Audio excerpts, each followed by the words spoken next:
ये पूरे रास्ते में बर्फ ही बर्फ। और मैंने पहन रखे हैं क्रॉक्स। हालत बहुत ही ख़राब है। Good morning, guys. This is my day 2 at McLeodganj. आज मैं ट्रैक पे जाने वाला हूँ। 11 बजे बक्सनाथ टेम्पल से मेरी ट्रैक स्टार्ट होगी। अभी मैं फ़िलहाल एक बेकरी में आया हूँ। बेकरी का नाम है जर्मन बेकरी। यहाँ पे मैं अभी फ़िलहाल ब्रेकफास्ट कर रहा हूँ। ये काफ़ी क्लोज़ है मेरे हॉस्टल के, जो मेन मैक्लोडगंज में ही है मेरा हॉस्टल बोल के, उसके काफ़ी क्लोज़ है ये। जर्मन बेकरी बोल के काफ़ी फेमस है। तो यहाँ पे मैंने अभी एक स्पिनच ऑमलेट ऑर्डर किया है and 1 veg sandwich and a coffee. यहाँ पे ब्रेकफास्ट करने के बाद फिर मैं अपने हॉस्टल जाके बैग लेके और बक्सनाथ टेम्पल निकलूँगा, क्योंकि 11 बजे से मेरी ट्रैक स्टार्ट हो जाएगी। और जो गाइड है उन्होंने हम लोगों को बोला है कि आपको बक्सनाथ टेम्पल पे इकट्ठा होना है पूरे ग्रुप को। तो 11 बजे हम वहाँ पहुँचेंगे एंड देन वहाँ से आगे ट्रैक के लिए बढ़ेंगे।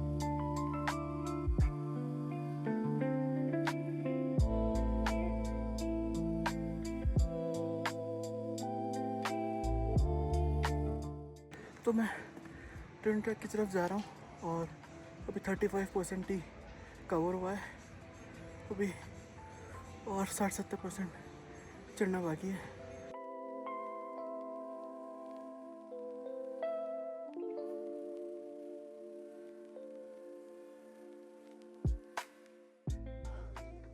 वैसे देख रहे हो, बेस कैंप तक अभी पहुँचने वाले हैं। अभी वो ऊपर पहाड़ पे जाना है, उसके बाद बेस कैंप है वो, एंड उसके बाद थोड़ा सा और है। गाइस चेक दिस आउट, हम ऑलमोस्ट बेस कैंप के पास है और अभी हम पूरे बादलों के अंदर है। कुछ भी विजिबिलिटी नहीं है, हल्की हल्की बारिश भी हो रही है। अभी 20-30 मिनट और है बेस कैंप तक। बाकी मैंने रेनकोट पहन लिया है। बाकी देखते हैं बारिश होती है कि नहीं। ये तो बारिश बादलों के अंदर है तो थोड़ा सा लग रहा है, बाकी आई डोंट थिंक कि बारिश होगी इतनी। Guys we finally did it. रास्ते में बहुत लोगों ने बोला कि क्रॉक्स में दिक्कत होगी, एंड जैसा कि देख सकते हो आप Crocs, and here I am at the top of triune. अभी एक्चुअली मैं काफ़ी फॉग हो रहा है, तो I am not sure sunrise दिखेगा कि नहीं, क्योंकि यहाँ फॉग जल्दी कट जाता है। बट प्रोबेबिलिटी बहुत कम ही है कि सनसेट अभी दिख पाए। कल सुबह सनराइज़ ज़रूर दिखेगा। मैं आज रात यहाँ स्टे कर रहा हूँ, बाकी देखते हैं क्या होता है आगे। गाइस पीछे देखो, फाइनली थोड़े से बादल हटे और सन दिखने लगा है फाइनली। 11 बजे निकला था, अब ऑलमोस्ट 5 बज गए। 11:30 चलने स्टार्ट किया था, 5 बज गए और फाइनली मैं टॉप पे पहुंच गया हूँ। और पीछे देखो धौलाधौर की पीक दिख रही होगी आपको अब थोड़ी सी, क्योंकि थोड़ा सा फॉग हट गया, धुंध थोड़ा हट गया है, तो आई थिंक अब अच्छा दिख रहा होगा आपको भी। बाकी आई एम नॉट श्योर और आगे कितना चलना पड़ेगा, लेकिन बोल रहे हैं कि जहाँ बर्फ़ है वहाँ अभी और 1-2 किलोमीटर चलना पड़ेगा। तो अगर आज हुआ तो ठीक, वरना कल सुबह वो आगे। तो गैस 8 बज गए, खाना मैंने खा लिया है, दाल चावल रोटी सब्जी। एक छोटा सा कॉटेज है ऊपर बेस कैंप से ऑलमोस्ट 1-1.5 किलोमीटर ऊपर, और यहाँ पे मुझे 1000 रुपये पे करना पड़ा एक दिन का, जिसमें ब्रेकफास्ट और डिनर इंक्लूडेड था। और गैस बहुत हालत ख़राब हो गई मेरी, क्योंकि बेस कैंप तक तो कोई स्नो नहीं था। बेस कैंप से यहाँ 1.5 से 2 किलोमीटर चढ़ना पड़ा। बहुत ज़्यादा स्नो गिर रही थी, स्नोफॉल हो नहीं रहा था बट स्नो गिरी हुई थी नीचे ज़मीन पे। और जैसा कि मैंने आपको बताया कि मैंने पूरा ये समिट जो है वो क्रॉक्स में किया है, तो मेरे को बहुत डर भी लग रहा था, क्योंकि मैं ऑलमोस्ट जब यहाँ पहुँचा अंधेरा होने वाला था और फिसल रहा था मैं बहुत ज़्यादा। बट एट द एंड ये बिल्कुल वर्थ इट था। मैंने अभी थोड़ा स्टार गेजिंग किया, क्लाउड्स थोड़े ज़्यादा थे तो फ़ोटोज़ उतनी अच्छी नहीं आई। मैं एक आध फ़ोटो डाल दूँगा दिखाने के लिए आपको। बाकी हाँ यही था, कल सुबह उठ के सनराइज़ देखेंगे हम कितने बजे होता है, एंड देन उसके बाद दोबारा से नीचे जाएंगे। नीचे जाने में आई डोंट थिंक इतना टाइम लगेगा, क्योंकि ऊपर चढ़ने में टाइम ज़्यादा लग गया। 11-12 बजे चढ़ाई चालू की तो 6-6:30 बज गए, मतलब ऑलमोस्ट 6 घंटे लग गए मुझे। अगर आप थोड़े से फिट हो तो आई डोंट थिंक कि 4 घंटे से ज़्यादा लगना चाहिए, बट हाँ यही था। और बाकी एक और चीज़ मैं आपको बताना चाहूँगा, अगर आप लोग यहाँ पर आते हैं तो मैं आपको ये सजेस्ट करूँगा कि आप ना जो कैंप है वो बेस कैंप पे ही लो, क्योंकि बेस कैंप से जो नज़ारा है वही नज़ारा अगर आप थोड़ा सा ऊपर समिट की तरफ जाओगे 1.5-2 किलोमीटर, तो ऑलमोस्ट सिमिलर ही है, मतलब ऐसा कोई बहुत ज़्यादा डिफरेंस नहीं है। बट हाँ, ऊपर से थोड़ा और क्लैरिटी है, भीड़ थोड़ी कम है, बाकी है सेम ही। और एक चीज़, आपको यहाँ पे ऑप्शंस मिलेंगे, जैसे कि अगर आप चाहो तो ऐसे छोटे छोटे कॉटेजेस जो बने हुए हैं इसमें भी ले सकते हो, 1000-1500 रुपीज़ ही लगते हैं, और कैंप में भी ले सकते हो। मैं आपको सजेस्ट करूँगा कि आप ये जो सीमेंट ईंट के बने हुए कॉटेजेस हैं इसी में लो, क्योंकि जो कैंप है उसमें तो बहुत ठंड लगती है, क्योंकि यहाँ पे ही अभी टेम्परेचर ऑलमोस्ट 4 डिग्री है, 3-4 डिग्री, और ये ऑलमोस्ट स्नो ब्रीज चल रही है, तो फील्स लाइक कि माइनस में है टेम्परेचर, बट माइनस में नहीं है, लेकिन हाँ बहुत ज़्यादा हवा है, तो टेंट में वो हवा इतना ज़्यादा आपको टेंट कवर नहीं कर पाएगा। तो मैं आपसे यही बोलूँगा कि आप ऐसे कॉटेजेस में ही अपना स्टे बुक करो, अगर आपको एक रात में स्टे करना है। बाकी बस यही था।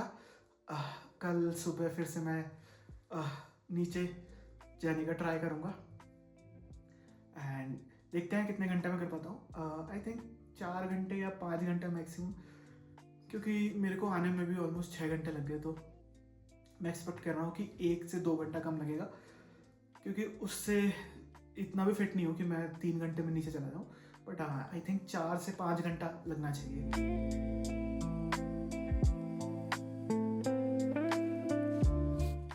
गैस ये जो मेरे पीछे आप देख रहे हो ये है पूरी धौलाधार की रेंज, और फाइनली मैं सुबह 6:30 बजे उठ गया सनराइज़ देखने के लिए, लेकिन ड्यू टू फॉग थोड़ा सा सनराइज़ उतना एक्सपेक्टेड तरीके से मुझे दिखा नहीं जितना मैंने सोचा था कि दिखेगा, क्योंकि काफ़ी ज़्यादा क्लाउड्स थे, और रात में भी मैंने थोड़ा स्टार गेजिंग करने की कोशिश की, 1-2 फ़ोटो ली, but due to the clouds वो भी ढंग से हो नहीं पाया।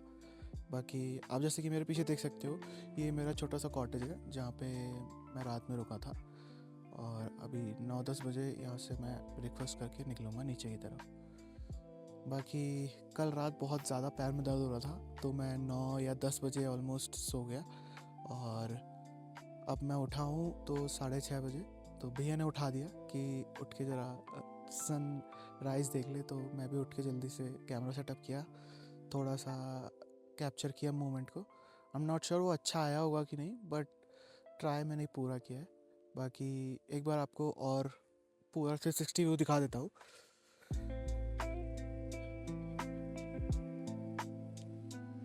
ये देखो गाइस, ये है 360 व्यू पूरा एरिया का। मैं बिल्कुल टॉप पे हूँ, वैसे इसके ऊपर और कोई जगह है ही नहीं जाने की। और ये मेरा कॉटेज जहाँ मैं रात में रुका था, and that is about it.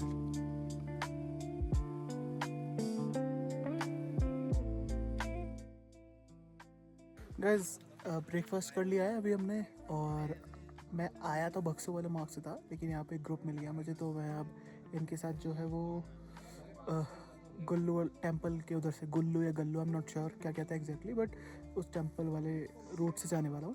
और आप जैसा कि देख सकते हो थोड़ी बहुत स्नो गिरी हुई है, अभी स्नोफॉल नहीं हो रही, बट ये पहले की स्नो गिरी हुई है, तो बस इतना ही था।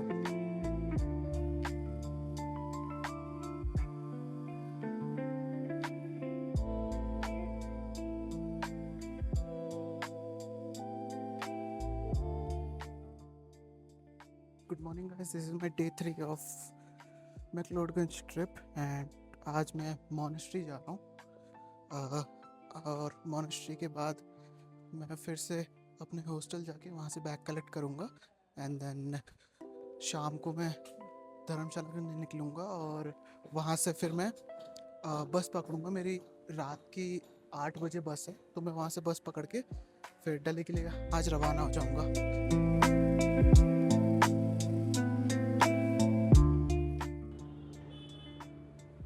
बस ये मोनेस्ट्री का एंट्री गेट है। बस ये जो मेरे पीछे आप देख रहे हो, ये यहाँ का हॉस्टल है। यहाँ पे लोकल मॉन्क लोग रहते हैं।